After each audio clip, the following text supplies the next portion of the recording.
pouco, né, para o segundo turno das eleições e a escolha dos próximos representantes políticos representam aí uma fonte importante de estresse. Aqui na Assembleia a gente está nesse universo político, né? Tem os gabinetes dos deputados, tem as pessoas que trabalharam, inclusive, diretamente aí no primeiro turno, mais assiduamente, que continua no segundo turno nessa luta intensa. E isso, gente, mexe um pouquinho com o ânimo das pessoas, com o temperamento. Por isso a gente trouxe essa temática aqui para o nosso jornal. Quem está com a gente é o Jailson Pinheiro. Ele é neurocientista, né? Especialista em emoções. A gente conversava aqui nos bastidores.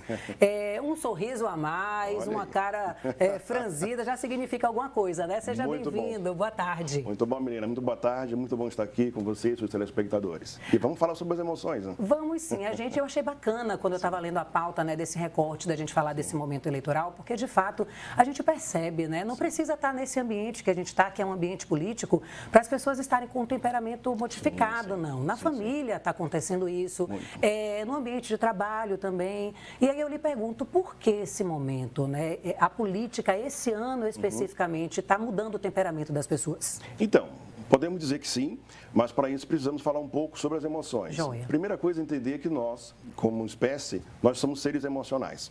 O que aprendemos na escola que éramos seres irracionais, assim, emocionais e irracionais, dividindo a espécie humana dos animais, isso já caiu por terra há muito tempo.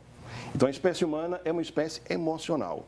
E se nós somos emocionais, significa que nós somos conduzidos pelas emoções, em todos os âmbitos de nossa vida.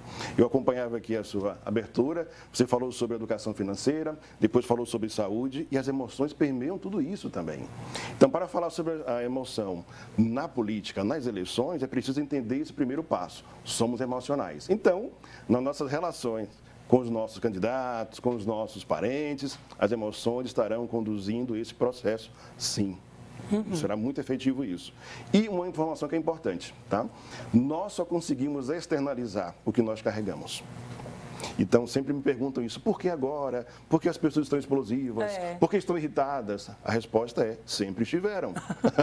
Sempre estiveram. E o que acontece? Nós precisamos de um ambiente adequado que estimule as informações que nós já carregamos para que elas sejam externalizadas. E as eleições proporcionam isso para a gente. Qual é a recomendação, Joilson, por exemplo, com relação a expor sua opinião em um ambiente, né? Seja ele de trabalho, eu falei com você, inclusive, quero sua opinião a respeito dessa questão. O comportamento da pessoa na rede social, em um grupo, é totalmente diferente do comportamento que ela teria presencialmente. E até onde que a gente deve ir quando expor ou não nossa opinião política ali? Perfeito. Vamos lá, então. O primeiro ponto é entender que um dos fatores que esse ambiente que nos estimula é exatamente o que existe hoje, as redes sociais.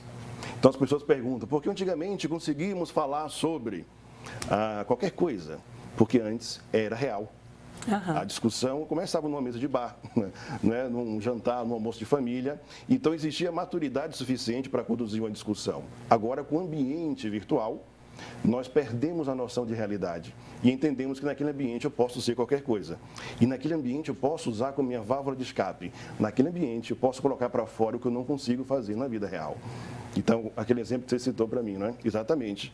De repente é um inimigo na vida virtual, na real eu consigo me comunicar melhor ou vice-versa. Agora, outro ponto que você perguntou, o que fazer sobre a opinião? Opinião sempre é interessante, desde que você comece a entender se vale a pena. Então, estimular as pessoas a entenderem o seguinte, quando nós evoluímos, e essa evolução se dá através do autoconhecimento, quando nós evoluímos, nós começamos a entender o que vale a pena nosso tempo e a nossa energia. Tempo e energia. Básico. Então, eu respondo ou não respondo? Minha pergunta para as pessoas é o seguinte, vale a pena para você? Vale a pena o seu tempo, vale a pena a sua energia para isso?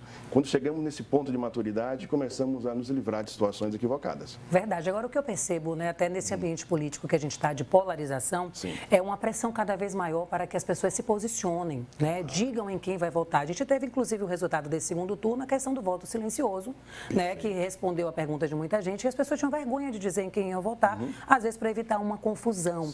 Você vê isso, é melhor, então, evitar mesmo, ficar silencioso, para que não chegue a vias de fato, como a gente tem visto, né? Na mídia, na rede social, a gente tem visto muitas questões chegando às vias de fato, brigas e tudo mais. Pois é. Para te responder, precisamos entender um termo chamado maturidade emocional. Pois é. A maturidade emocional é quando eu percebo que posso, mas eu entendo que aquilo não é o momento para fazer aquilo. E isso evita o quê? Desgastes, muitos. Aí você pergunta, todo mundo quer saber em que eu voto. Quem é todo mundo? Inclusive, por lei... O voto é secreto. O voto é secreto. Então, quem é que quer que você assuma seu voto? E por quê? E por quê? E para quê? E para quê? E a pergunta que sempre é boa, você já sabe, é bom para quem? Exato. Que eu me exponha, que eu grite, não é? Que eu externalize, verbalize o que eu quero fazer. Então, é preciso ter esse ponto de maturidade emocional para entender o seguinte, preciso fazer o que tem que ser feito e, de repente, ninguém precisa saber disso.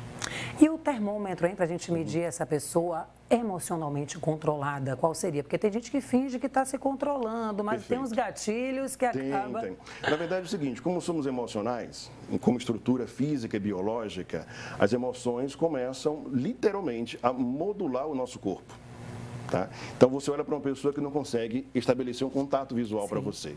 Existe um processo emocional equivocado ali. Ou outra que acha que é maior ou melhor do que você, arrogância, não é?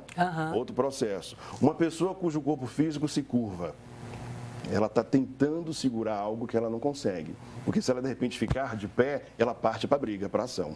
Então, o corpo começa a ser um termômetro para isso. Né? Não tenha dúvida. A gente começa a enxergar algumas coisas que ficam bem visíveis. Então, comer demais, beber demais, também são sinais fisiológicos que demonstram que a pessoa está fora de um padrão aceitável emocional. Ela está tentando descontar em alguma coisa, algo que ela não está sabendo lidar ali. Então, esses são termômetros interessantes para a gente observar.